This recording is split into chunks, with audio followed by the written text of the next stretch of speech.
pleasure of introducing our speakers tonight. Savinien, Caracostea, the co-founder of Informal Retail in the US, who is truly a driving force in making this evening possible.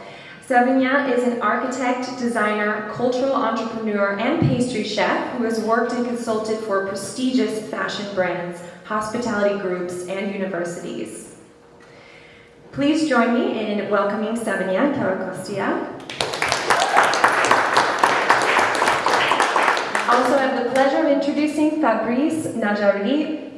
Fabrice is an award-winning creative strategist, entrepreneur, and visual storyteller with 15 years of experience working with brands, publishers, international organizations, scientific and cultural institutions. He's also a visiting faculty at Stanford University.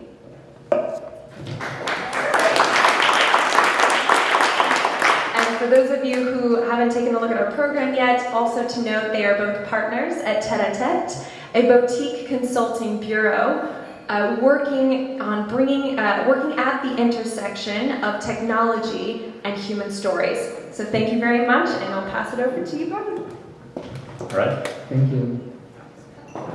Thank you so much to the French-American Chamber of Commerce for having us tonight. And Fabrice and I wanted to provide a little bit of context for this conversation and to frame the panel before we introduce the rest of the panelists. So the idea of hospitality being the future of retail is kind of a thesis that I've been thinking about for quite some time. And it's been underpinned by a lot of different trends that we've been noticing. One of those is that luxury, usually the place where sort of the finest elements of retail are born, luxury is commodifying itself, and buying an expensive bag today, the experience of buying that bag is probably increasingly similar to that of buying like some regular item somewhere in these department stores that sell everything as if they're the same thing. And conversely, there's a new trend of direct-to-consumer brands that are opening their first physical retail stores, and they're borrowing some of the language from those sort of more heritage, traditional luxury brands by bringing back that notion of hospitality and by trying to develop the relationship with their customers before even trying to sell them products. And the thing that's interesting with those direct-to-consumer brands themselves, considering themselves as pure players in the online world, they're bringing also, in addition to bringing back hospitality into their physical stores, or a new form of hospitality into their physical stores, they're also bringing a lot of technology that they're extremely familiar with and that completely integrates into the rest of what they're doing. So, in a way, they're starting to bring elements of solution to this tension between culture and technology. And if you think about it, traditional retail has always evolved, and moved forward through technology. But I think that now we're at a tipping point where, in a way, the retailers see this new customer base that is obsessed by technology and that is consuming their product mostly through digital platforms, and is trying to adapt itself to this new phenomenon, and its answers is mostly technology. So the question we want to ask tonight is technology the answer to technology, and is it the right answer? And in a way, we come back to this tension between storytelling and technology, between culture and technology. Is this race towards new implementation of technology in retail spaces the good solution to answer to the desertification of retail? And in the end, what is the story that retailers want to unfold to their audience? I think this is one of the main questions we're gonna tackle today. And to do that, we have the chance to have on stage with us three amazing experts from very different backgrounds and specificity. And the first one I'm going to introduce is my friend Naheima Sears. Naheima has an amazing career with more than 20 years of experience of executive position in retail, luxury. And what is interesting in her career is that she moved from really, mass market brands to very high level luxury ones, from wholesale to retail to now digital. So she kind of has the whole spectrum of not only the customer experience but also the implementation of a culture and of a brand in different outlets. So let's welcome Naheima, Sears.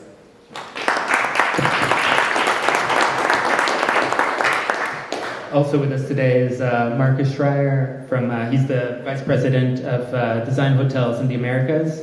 And Design Hotel provides luxury and boutique hotels, hospitality services, and they have a network of over 300 locations in over 50 countries worldwide. So a lot of experience over there.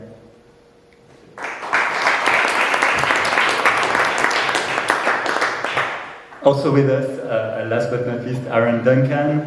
Aaron really built a career in transforming iconic brands, through his leadership capacities, and he worked with brands as well known as Playboy, as J. Crew in the 90s, as Barbie.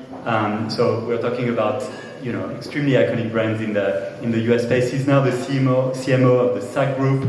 And he's really specialized in making brands relevant to today's consumers wherever they shop. So I think his insights are going to be, extremely important in this exchange.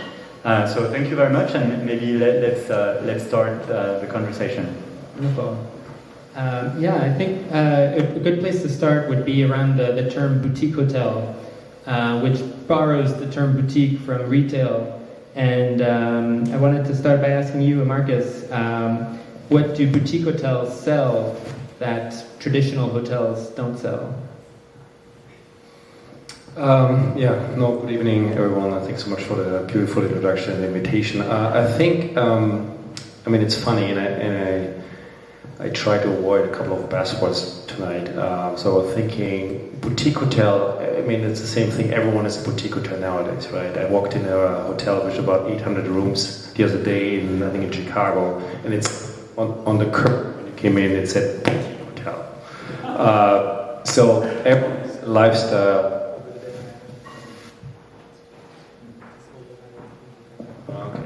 So everyone is kind of trying to come in this boutique lifestyle space. What's the secret sauce? What's happening in the industry? Where is boutique hotel coming from? Kind of in the 80s, and it actually happened here in New York, where people like Ian Shager, Stephen Robel came out of Studio 54 and then brought the first time fashion, music, retail into hotel space, which was in the 80s, really entrance, maybe a restaurant, and then rooms. Our founder, Design Hotels, was involved in that community. It all happened here in places like the Morgans, Paramount, and then from that we were growing. The way we were growing as a company was finding these very unique visionaries who looking for a artisanship, who have an understanding of design and architecture, who have an understanding of programming. They want to build a community.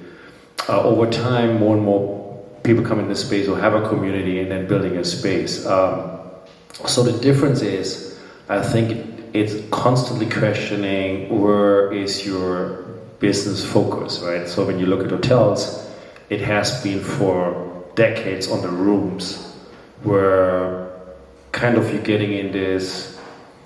We talk about technology. When you look at rooms, it's became a commodity, right? And then you go to the big OTAs, you go on Expedia, and then it's listed by price, and you're kind of dead if you want to really do something different, some shitty pictures, and that's kind of your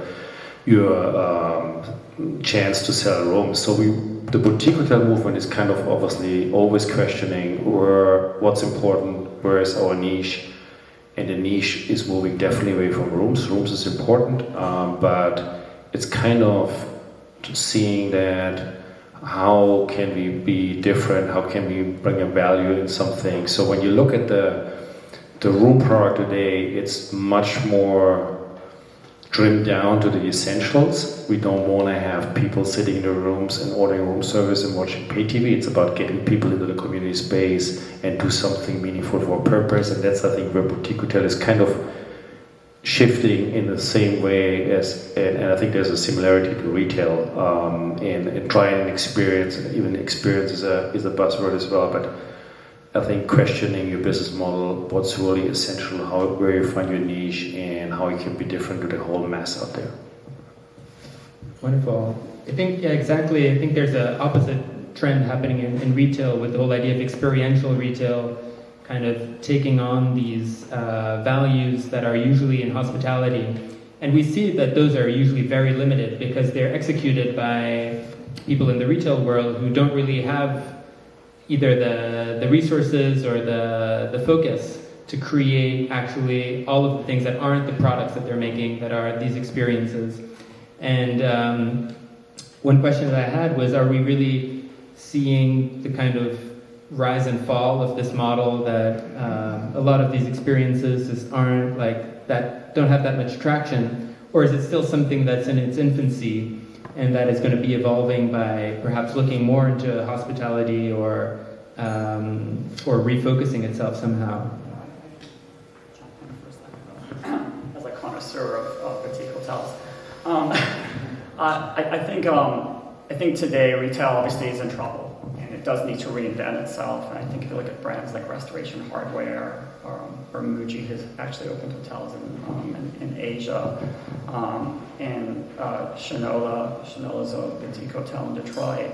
I think they're venturing in that way. I think brands that have got strong brand equity and stand for something, they have the credibility and the license to move into other categories as long as it makes sense. And I think touching about building community, I think building community is super important today. It depends how big you want your community to be. I think as the communities get bigger and bigger, if you starts watering down your brand, so I think you have to be really careful.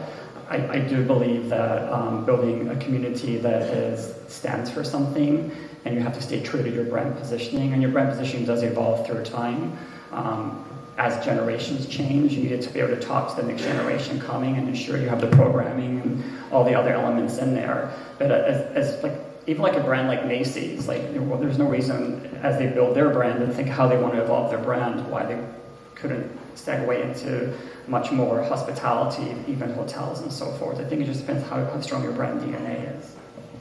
And I think we should speak about experience. Aaron, you and I travel a lot to Asia, and I think there is something we have to learn from the Asian culture. And Markus, you mentioned about the boutique hotel. I ended up staying in Seoul over the summer at the Marriott Hotel Collection, which is the new boutique hotel, which is called Rise, and it was New House meet Marriott. And for me, it was the first time really where I saw a true impact in a new direction, and that gave me food for thought for retail. Because to segue a little bit, I think, as you said, Aaron, we have lost our way in retail, and I think we have lost our way in two different things. The first thing is that we don't have professionals in retail. For 20 years, I have managed people that wanted to be actors or wanted to be whatever you name it, and I have nothing against actors. Love them to pieces, but it's really difficult when you don't have someone that you can really train, that you can really empower, that as a career and as a meaning at the end of the day. And that comes to the second thing, and I think also we have lost our meaning, and it's a big thing that I talk about all the time. It's which kind of legacy do you want to leave as a leader? Which kind of legacy do you want to leave as a company?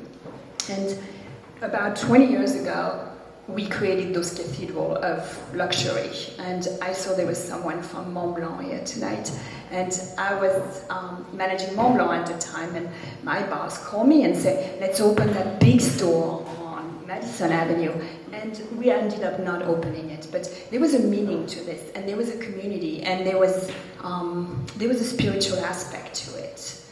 We don't have it today, and I think where hospitality is kicking our butt, it's because they have moved from shelter to sanctuaries, and that's a different meaning. And I think this is where we need, as a retailer, to recreate that sense of belonging and that sense of this is a trade. This is not this is not a hobby. So those are my 2 Yeah, I cents. think it was back to what we were talking about earlier about culture, right? I mean, the American culture is different from the French culture, very different from the Japanese culture. Each culture brings something to the table, and I think in the U.S. market we're very homogeneous, and we don't really. There's not a regional sort of flavor, or we don't really invest in our regional flavors, whether it's some, with the exception of maybe Miami, when you get a Miami feel when you go to hotels, our hotels are very homogeneous. Our retail stores are very homogeneous. They don't bring in that local feel and that local culture, and I think that's really important moving forward, because we travel a lot today, and I go to California, New York, or London, the stores all look the same. So there's no like aha moment, there's no excitement, it's sort of like boring. And I think stores need to figure out how do they bring that how do they bring the local culture to retail. A great point is if you go to Japan, you go to an amazing store called Isetan's department store. Their food hall is like beyond any food hall I've ever seen in my life. It's just amazing, and it's got good, better, best. So you can spend a few dollars and have the most amazing coffee in French eclair, which is even better than probably the eclairs in France. But you also have you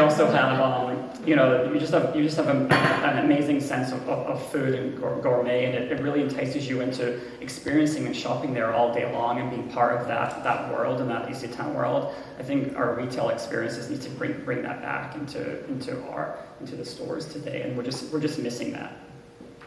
Yeah, and I think speaking of the idea of the cathedrals of commerce, that were what the first department stores were called, that really had like kind of a spiritual center for people going there to see what being alive at that time was, what the novelty was, who they were based on what clothes they were buying, what things they were buying, and they were really defining themselves through that shopping experience.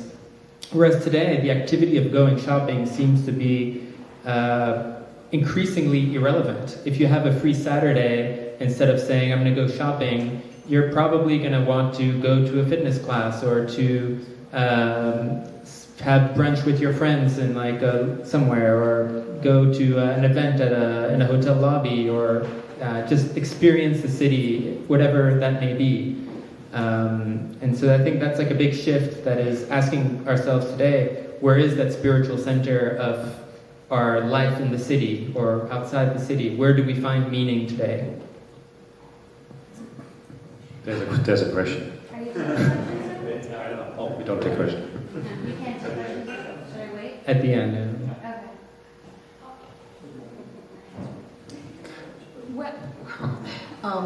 Where do we find meaning? I just wrote an entire book about it called Surfing for Meaning, so I don't have any answer, to be honest. I have a few, but I think we find meaning in the sense of community. We find meaning by sharing our experiences. We find meaning by moving away from things that don't matter. And those are my 3 easy answers, but there's much more than that. But what I wanted to talk about was Le Pain Quotidien. For me, it's one of the best and most successful stories. And it's totally based, Le Pain Quotidien, for those who don't speak French, means our daily bread. And if you think about how everything is constructed, it's brilliant. Because it's about sharing, and it's about sharing the bread in a community table. And I think there's always something that we miss as humans. We miss the time that has passed. And there's nostalgia. And that takes us to a time that never really existed, because I don't know anyone that shared the bread with Jesus Christ. I'm sure you don't either. But that takes us to a time where things seem so much better. Things seem to have so much more meanings. And I think if we bring meaning into retail, and I have a few ideas, and I work with clients on a few ideas, and we all work with clients on a few ideas, I think this is how we reconnect. I just think we need to know, like, to say to retailers, welcome to the human race, Spider-Man and Wonder Woman, and that's really where, the most important work needs to be done, today for retailers. I truly believe we have lost our ways. I just want to bounce back on what you said, and you were talking about your experience in retail where you had to manage, many people that were in retail were sales associate by default, bouncing back on this idea of meaning and of culture, I want to ask you the question: what will be the impact of this transition, of more meaning and more culture in retail? Towards the entire organization, and I'm not only talking about the sales associate, but the management, that so far was measuring everything in terms of turnover per square meter, and that now has to activate the space differently. I'm talking about, the leaders that have to rethink entirely the space they're designing. So how do you see the impact of this new perspective on meaning and the introduction of culture in retail spaces, as far as the chain of command of retail is concerned? I'm fine to answer that question. I think there's a lot of new KPIs that we need to establish with the company that drives the success. I'm just thinking one recent example of the shopping mall actually I went to was, I'm sure everyone's familiar with Hudson Yards, multi-billion-dollar project. Very, very similar to many of the big Asian shopping malls, but what I was pleasantly surprised there is that it's beyond just stores. It's really about bringing culture and community there. They have the sheds, they have entertainment, they have amazing food courts there, and good, better, and best restaurants mixed with retail and some dynamic retail stores there as well. So I think mixing all that together, I think the owners there realize that just going to a shopping mall to shop is no longer what humans want to do anymore. We want to experience things. We want to experience more community and use our senses. I think it's very important to use our 5 senses, which is obviously seeing, hearing, smelling, tasting, touching. A lot of retailers have forgotten about that, and I think as we think more about that again, it's important to bring that into the mix. But then, how do you evaluate that? Given I'm in marketing, we're constantly being evaluated in sales, right? And how much, demand generation, how much did we do to drive this and drive that and so forth.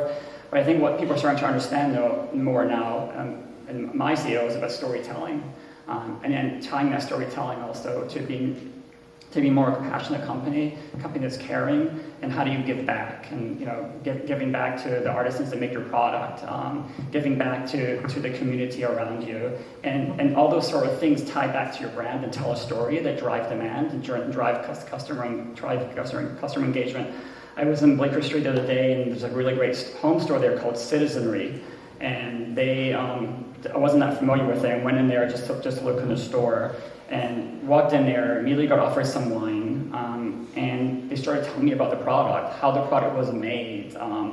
It's made in Africa, and this hand dyed, and this pillow, and so forth. But I think just going back to all those sort of things and educating salespeople, DTC is a little bit different animal there, because the pressure there is not so much to sales, really to educate. But I think if we can educate and tell our story better, I think we'll become more connected with brands, and therefore the KPIs need to change as well. It's more about engagement and other sorts of elements as well.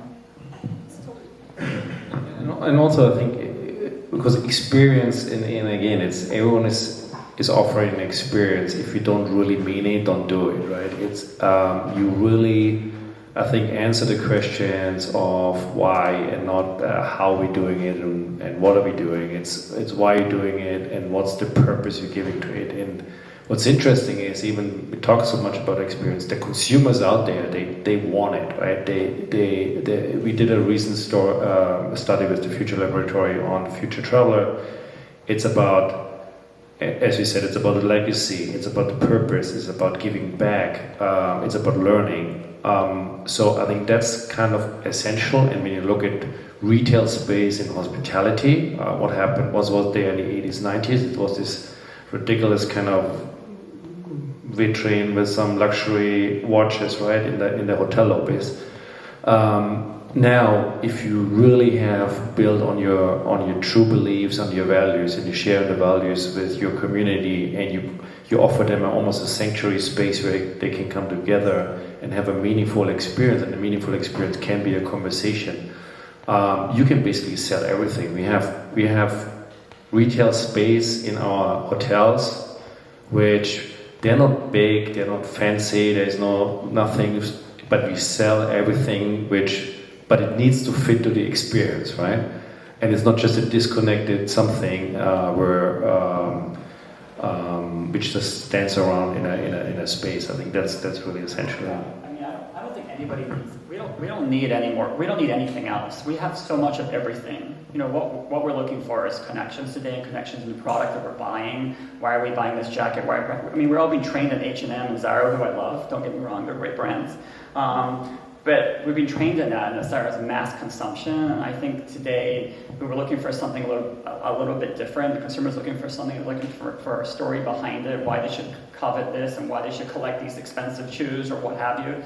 They need a reason behind it. And high to low, it's just say there's no excuse. Someone mentioned about luxury being sort of commoditized today, and I truly believe that. The experience you get in a luxury store in New York City is the same as you get in a mass market store in New York City. There's no difference. Sometimes even mass market has a better experience, either free tailoring and stuff like that. So I think it's more really about how you're conveying this back to your consumer and telling the story to your consumer, and really making your product feel like it's worth something. And there was something we spoke about a while back in luxury, which I don't hear anymore, which is craftsmanship. And I think it's at the heart today of any brand. So there is restaurants, like in Chicago, for example, that I go at the airport, and there's that entire history. And you would think, and it was the same thing also when I was in Singapore about TWC, I forgot the name of it. And I thought this brand was 150 years old, and they could sell me anything because I was really buying into it. And I actually looked it up, and it's 10 years old. And I think if we can create a story that is so meaningful, that takes you back in a space that does not even exist, and a time that doesn't exist, I think we have it. And it's not about cheating the customer and telling them a fake story. It's actually attaching to the values that matter. And I think when we do this, we have a winning product, and we will have much more. And we have successful companies. I mean, don't get me wrong. I don't want to tell you I don't want to send you home and say, oh, it's doom and gloom. It's not at all. I think we are in a state of evolution for retail that is probably the most exciting in history. So,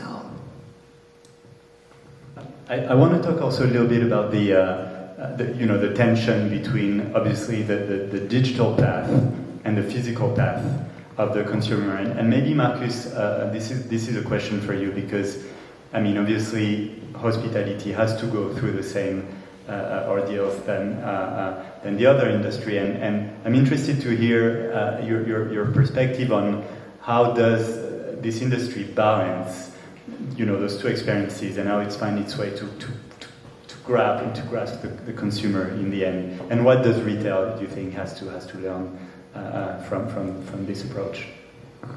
Yeah, I think first of all, even we are in this community lifestyle area, technology is not a bad thing, right? Technology is fantastic. We can really start a conversation. It's usually the first touch point, highly curated, a lot of opportunities, makes our life easier, and fantastic. And we will see more and more technology around hospitality in the future. I think the big mistake we doing sometimes is I mean, the worst thing when I walk through a hotel space, and then they're telling me like, oh, this is a nice Instagram moment here, or this is an Instagram spot we created, right? You shouldn't show anything about the space on Instagram, because why would you show every day your beautiful room on Instagram? Then no one has to go there to explore it, right? Tell a story, talk something about why you should go to this space, and then people can see the room and the beautiful lobby, but don't show the physical product all the time. I think when technology, what we learn is it's about technology is a great enabler. It's great to create touch points, but once you enter a space, people want to slow down, people want to disconnect, and they want to have, they want not to be connected, or they want to escape from the noise out there. And I think our spaces need to give them the opportunity. So using technology, connecting people prior to this day, make them kind of inspire them to travel. But then once they enter the space, it needs to be brought down, maybe in the background. I mean, there's this big conversation, I just said it over the weekend, should there be TVs in the room in the future? There's so many hotels are over-investing in technology in the rooms, where everything is personalized and your mobile phone is immediately connected with the Bluetooth and the light and everything. I don't think it's needed, and I don't think people want it. And here's an opportunity to play this game between technology and the real human interaction. What can retail learn from it? I don't want to say that we know what the final solution is, but I think we're still in retail in a very transactional mode. We're highly effective. We know the value of the products, but sometimes we forget about being a host, have a conversation. I see this when we go on our sales events. It's like sellers, and they always they put the iPad in your face, and they want to put a table between you and the customer, and all this, speak to the customer, right? Make a connection. And I think that's something we kind of should remind ourselves. That's really interesting, the whole idea of withholding some of the story, withholding some of the quality, not just putting it all out on display. And I think, in a way, the story, as you're saying, of these hotels is the hardware of the room and those spaces, and is the community that you're creating. And in a way, only clues of those things should be used to broadcast and to tell the story. Saying what is actually there would just sort of make the story, once you've consumed it online, you don't even need to be there because you kind of understand. And I think that goes back to what you're saying with the quality in retail being sort of forgotten, when the quality, to some extent, and the craftsmanship is the story. It is the thing that you can see a picture of something, but until you touch it and feel the quality, that is the withhold element in these retail experiences. And so I know, Fabrice, we've had this conversation a lot, of a lot of people wanting to invest in storytelling, but not really knowing what the story is they want to tell. Yeah, it's the classical example of, it started to happen 4 or 5 years ago, where we had clients coming to see us, luxury clients, and asking us, oh, we want to do VR, we want to do augmented reality, we want to do this, and find us, the best practitioners in this field. And our answer was always the same, was, yes, of course, we can plug you with all the VR companies you want in the world, but in the end, what is the story you want to tell? And the question then becomes, is virtual reality the right tool to tell your story? And maybe it's not. Maybe it's something much more basic. But there's this race for technology, because technology is supposed to be the answer to everything. And I think we're seeing that a lot, actually, right now in retail spaces, where you have all those immersive, tools and dispositives, but why would you put that when the rest of your store or the rest of your supply chain is not really digitalized? So it's a little bit like you have this external layer of technology that doesn't connect to neither a community building, neither a story, but that you have to put out because otherwise you're like has been. But on the other hand, if you look at it, everything is still processed manually, and there's a lot of progress to be done on the digital side. So I'm curious to hear what you think of like this new trend of like the immersive stores and bringing storytelling, immersive technologies to stores. And also, just to add to that, I think, and going back to this idea of the oversharing, of showing too much, a lot of stores today are sort of telling you everything there is to know about the product, where it comes from, where the cotton was sourced, how many were produced, the amount of water it took to produce that cotton. And to some extent, a lot of that oversharing, or that, being so transparent, ends up removing a lot of the mystery, or the things that are really exciting about the products. I can address some of that, because I do some of that. I think I work in a mainstream startup industry, mostly from a whole wholesale perspective. We do have to over-communicate to our consumer. We do have to over-tell our story and let people know where things came from. And a lot of that, sometimes that's on the hang tag or it's on a QR code. They can go back to the website and get that information. We find that it's very engaging. The consumer wants to know more about that. But I do believe that, going back to what Markus mentioned, is that technology, in my mind, should be invisible, but it should be seamless. And I think there's a lot of gimmicks out there. Let's let the technology companies come up with the gimmicks. They're great at that. Let's see what sticks, and we can evolve from there. Because retailers today need to be investing in their back end. Need to figure out how they control their inventory, have their stores as warehouses. There's a big push now to drop ship, where retailers are not even holding inventory. You can buy something from their website and it's coming right from the manufacturer directly. They get a cut of it, we get a cut of it. There's a lot of different business models happening now in the industry today, and I think that's where the investment should be today, of controlling your inventory and really driving sales, but giving them a really great experience online that can translate back onto the floor. I actually find that the online experience of shopping is so much more interesting than the in-store experience of shopping. And I'm saying that just very generally because it's not true in every case. But it's the visuals, the video today, the information. You can really sucked into a brand today and learn so much about it. Versus walking into a store where a salesperson is not even as informed as the information on the website. I was in a high-end store the other day looking for a belt. The belt wasn't available in my size, and she said the belt wasn't even available in my size. I pulled out my phone. See, it showed on the website, it is available in my size. And then I go check an inventory, says, oh, it's in our Bell Harbor store, we'll get it to you. A week goes by, I didn't hear a word. Their inventory wasn't matching up with what was actually in the store. So I just think it's really important for brands today to really just invest behind the scenes, get what's under the hood correct. The rest will come. That's what I believe. Just a final word, because I know I have seen hands, so we want to hear from you as well. But I think there's one word that sticks for me, that we just need to reintroduce the trust. And I think it's a two-way street. It's to reintroduce the trust so we can trust our stores and our brands, and the consumer can trust us. So for me, if there's one thing to remember, is that there's a lot of changes that are happening, society-wise, politically-wise, and I think we are caught in the current of, and we just need to exercise the trust and the critical thinking, and I think that will bring everything back that needs to be brought back. So, my final word. Any last remarks, Markus, before we open up to the questions? Nothing really to add. I mean, I think we should open it up because there was a couple of hands, really, probably the lady in the row number 4, because you wanted to ask something for quite a while.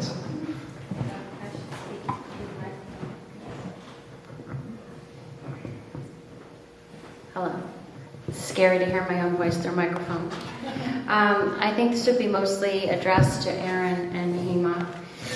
You mentioned that retail is shifting to kind of different and unexpected platforms, and it made me think of Authentic Brands Group, that's now part owner of Barney's.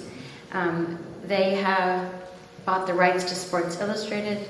They own some brands outright, I think mostly footwear, and now they're trying to push people into some kind of subscription-based, and I'm confused.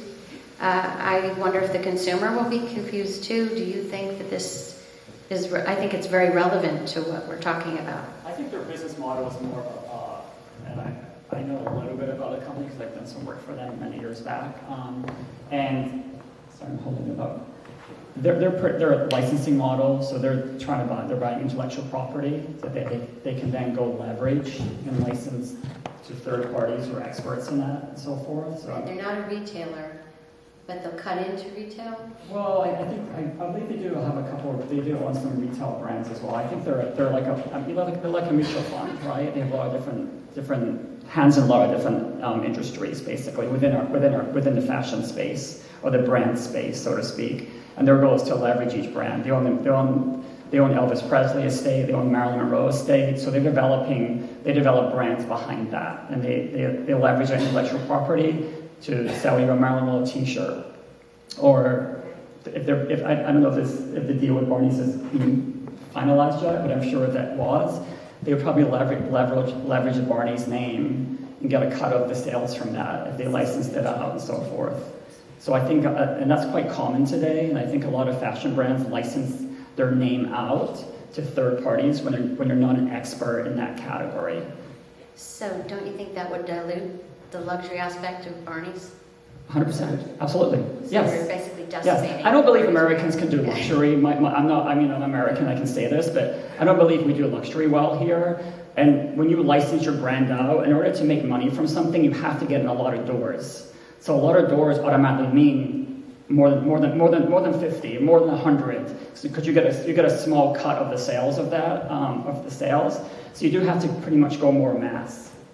And given that they're a private company, so they have some leeway until they probably go public. But once you want to go public, you have to meet your numbers and you have to drive your business. And I have a long licensing background, so I totally understand that. And licensing does dilute your brands. You have to be super controlled if you really believe in your trademarks and want to try and protect them. But at the end of the day, you still want to make money from them. But I think hospitality is a great way to get in. If I had a fashion label and some hotel brand came to me and that I aligned with and wanted to open up a branded hotel, I think that's a great way to introduce people to your brand and stuff. I think it all depends what it is. I just want to add something, and I don't think we touched on that subject, but when you mentioned this group, which is a private group, or we also have a lot of finance right now, people dealing in retail. And what we did a long time ago, we went in bed with the devil. That's what we did. And we went to bed with the devil. That's what we did. There's no other words. And finance companies are running retail companies, and that's also a problem. We have at the top leadership that is finance oriented, which has different KPIs and metrics, and at the bottom we have people that are not in the trade, and I think we have the recipe for perfect disaster. I don't know how to get them out of finance, get people out of finance. I work with them on a daily basis, so I have learned how to appreciate them, and I don't want also we need those people, because most of the time we can't expand retail without the finance that we need. I just think there's groups that are very successful in doing this, and they have super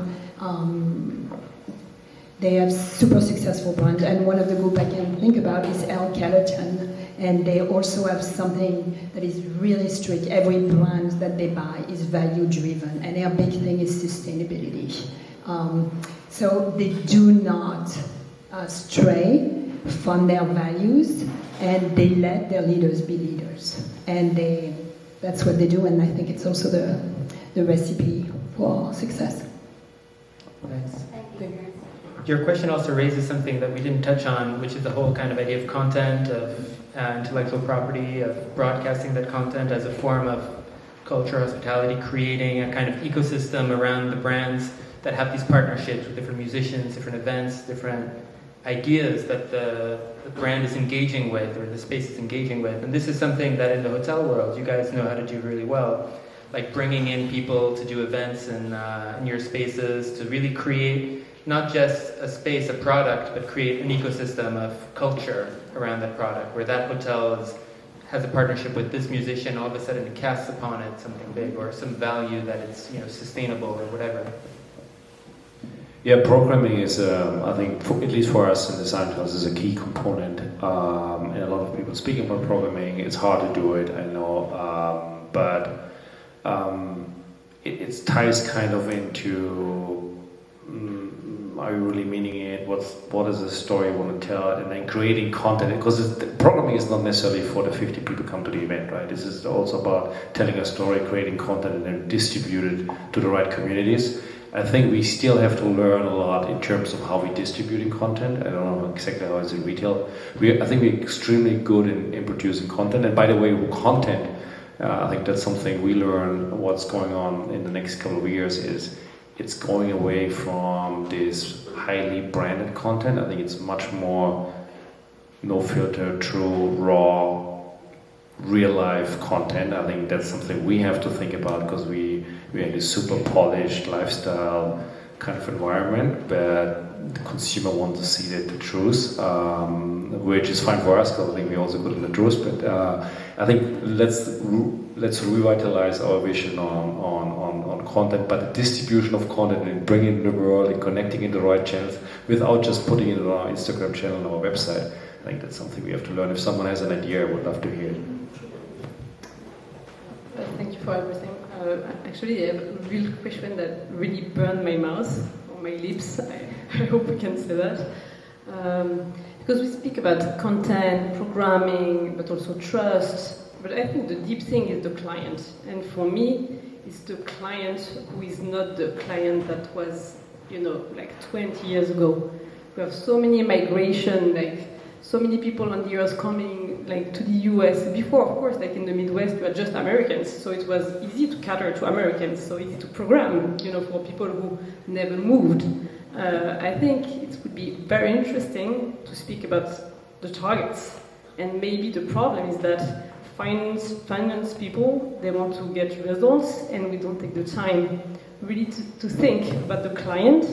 The client who is like half Afro, half American, half French, or whatever, is totally different from the guy who never moved from his village or whatever. And we speak about content, but content is catered to people. So I would love to hear what you think about all this kind of like mix between cultures, migrations, and how it could be applied, in different retail departments or whatever.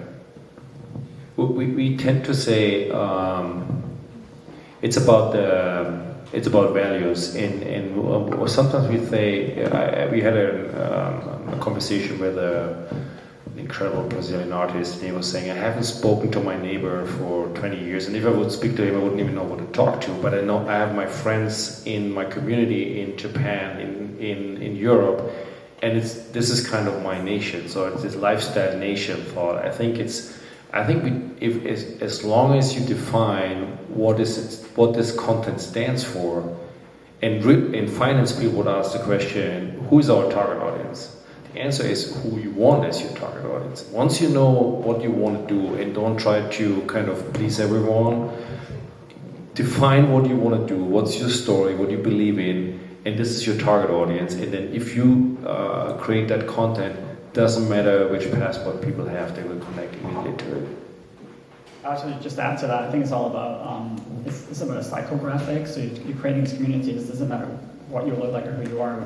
It's about being inclusive, and the community and the programming and the events that you do need to talk to a broader audience, but within that community of sphere, so they understand your brand and so forth. And I think what happens is we get so segmented on age segmentation, this part of the country and so forth, and I think we're beyond that because social media has kind of opened that up as well and shown us multiple worlds. And so how do we tap into these different things? So I mentioned that earlier in our conversation with tribes, but how do we tap into the different types of tribes, because many of them are connected, and how do we pull them in? And that's a challenge. That's a marketing challenge that we talk about every day in my job. Yeah. And I think it's a very good point that you brought up. It's all about the client, and I think we forget in our business. Like I often go to meetings and we speak about a bunch of stuff, but we forget about our clients. And I think we always had migrations. What we didn't have is that we didn't have the information at our hand and our fingers, and where it travels so fast. And I think that's where we're going to have to catch up with the technology. That we're going to, like you said, curate messages that are much more authentic and that are much more targeted to our audiences. Yeah, just a side note to that. It's like there's so much data there that brands have today. Like, read your reviews. Like, sit down every now and then, just read the reviews that you have on your products. It'll just tell you so much. Go on social media, see what people are saying about your brand. It's not always good, and sometimes it's great, but there's a lot of information out there now that can help you fine-tune your content. every image we put up, we analyze, we see how it performed, you know, and you can evolve from there. Sometimes it's good, sometimes it's great, sometimes it super surprises us. I've also found recently that models don't matter anymore. People don't really care so much about models. It's just about the product. They want to see close up the products and learn about the details of the products, even in social media, which I still grapple with because I still want to show some lifestyle images thrown in there too. But you know, people's consumers' demands are just different. I mean, it's really important that you jump into the data to see what they're saying about you. Also, I think one of the issues is that our obsession with finding technological solutions, which in a way are universal solutions. Like you're designing Amazon, and Amazon is basically everyone's going to use the same Amazon no matter where they are. And I think this obsession with finding universal solutions is what is blinding to being able to actually understand what Markus was talking about, really about this sort of scattered communities globally, which all think the same way because they read the same things, they buy the same brands, they subscribe to the same content. And I think that's really why department stores are dying today, because you can't have a whole department store for a specific community. They're selling you everything, so technically they should be the store for everyone. And I think people don't want stores for everyone, the same way that they don't want hotels for everyone, and they want to feel part of a subset. You started out by saying something like luxury has become a commodity. There's a lot of luxury out there. It's become almost commonplace. But I'm wondering if you can point to an example of a luxury retailer, be it French or American or any nationality, that has distinguished itself by creating this kind of experiential place that we're talking about, this kind of cultural hub. With some specific examples, and in fact, has that moved the needle on sales? I will give an answer, but then obviously I leave I think one of the luxury brands that I think is doing a good job in that regards is Gucci.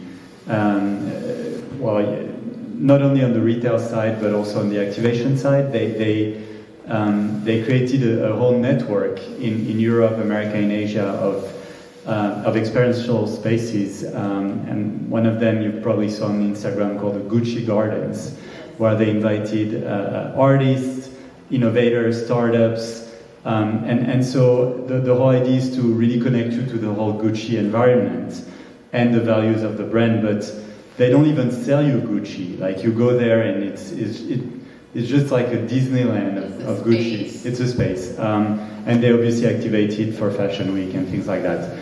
And the way it functions on the overall strategy of the brand is that once they have those spaces, they extract what is the most relevant in those spaces and they inject it into their retail stores. And that's how they design, for example, their big space in Soho that I think they came out a couple of years ago. As a trend observer, I see the kind of artists they work with, the kind of technology they use, the kind of startups they gather in their ecosystem, and everything is very much on point. And it's not a surprise that if you take a look at the numbers, Gucci in the last 5 years has been one of the most incredibly growing luxury company. But more than the numbers, excuse me, just to make my point, I think that what is at stake for those luxury brands is really this question of like cultural relevancy. Are they going to stay culturally relevant? And I don't think that now, if you go to a Vuitton store in Europe, in Shanghai, in New York, maybe apart from the celebrity endorsing, the main ad, it's exactly the same. So how do those stores connect to different communities? How do they stay culturally relevant? And I think that Gucci is doing a little better than most of their competitors in that vicinity. But maybe you have another point. I love Gucci, and I think they are doing a great job. I think they are probably at the end of their wave or so. And I think this is something that that needs to be pointed. I mean, as retailer, we need to remain on our tippy toes all the time because the trends are changing so fast. But we need to keep the values, but at the same time, we need to create stories that are relevant, as you said, that are modern, and that are also in the modern times. I think we have seen this year the biggest awakening coming in regards to sustainability, and it's like a watershed. I am a surfer. I have surfed for the last 20 years. I have entered oceans that are full of plastic that I don't know if I enter, a garbage or enter the ocean. And I have said it for 20 years, and suddenly people are realizing there is plastic in the ocean. So, in 5 years, people are going to realize there is something else coming up. And I think, what makes, I think what we really need is we need leadership, and we need visionaries, and to keep relevant, we need to stay curious. And I think that's what makes us successful in retail, is to remain curious and always challenge the status quo. So, I think most of the retailers are performing I think evolution is important. And if you look at like a store like Selfridges in London, which I think every 2 or 3 years they do a complete revamp. I don't know where they get the money from, but they just do. Saks Avenue here in New York also, I think you have to constantly spend a lot of money today in some of your larger doors to reinvent. And it's you used to do like 10, 15 years. Every 10, 15 years you would do a renovation. Today it's got to be much sooner today, and it may not be a complete gut, but it's got to just bring that freshness in, because people's attention span and what they're seeing and lots of visual stimulation constantly. They're constantly looking for something new. So storytelling in a bigger way, whether it's on the displays or connecting with the consumer, that's maybe not just to purchase, but really just to kind of excite them and make them want to stay in the store longer to shop and remember your brand. I think those sorts are very important aspects today as well. But hospitality is doing a much better job than retail is, I would just say that. And just to close, all of this is super interesting because it's not about changing the store every year, it's about keeping the hardware but changing the software. And the software is the programming that sort of hospitality has known all along, because you never have to change the whole hotel every year to keep it relevant. You just have to change and adapt to the different changing communities. But we have to end now, but you could definitely feel free to come and ask us any questions during the networking. Wonderful. Thank you so much for coming.